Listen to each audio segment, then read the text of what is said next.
But I do want to point out just the early actions of this administration. When there were 0 reported cases in the United States on January 6th, the CDC issued Wuhan travel notice before any U.S. confirmed cases. But what were Pelosi and Chuck Schumer doing? They were calling on the GOP to support Bolton testifying. 0 reported cases in the United States on January 17th. The CDC implements public health entry screenings at 3 major U.S. airports, receiving the greatest volume of Wuhan passengers.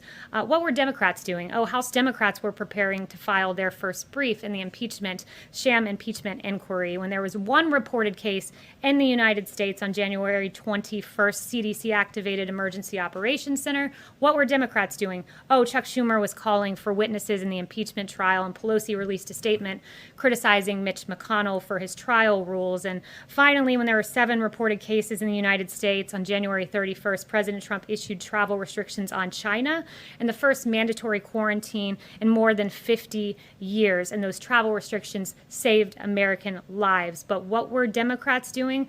Pelosi was introducing the No Ban Act, which would have imposed undue limitations on the president's authority to restrict entry of aliens into the United States. And what are Chuck Schumer and Nancy Pelosi doing now? Stopping Americans from getting their unemployment insurance. And it's despicable, and it's time for them to come to the negotiating table. Thank you very much.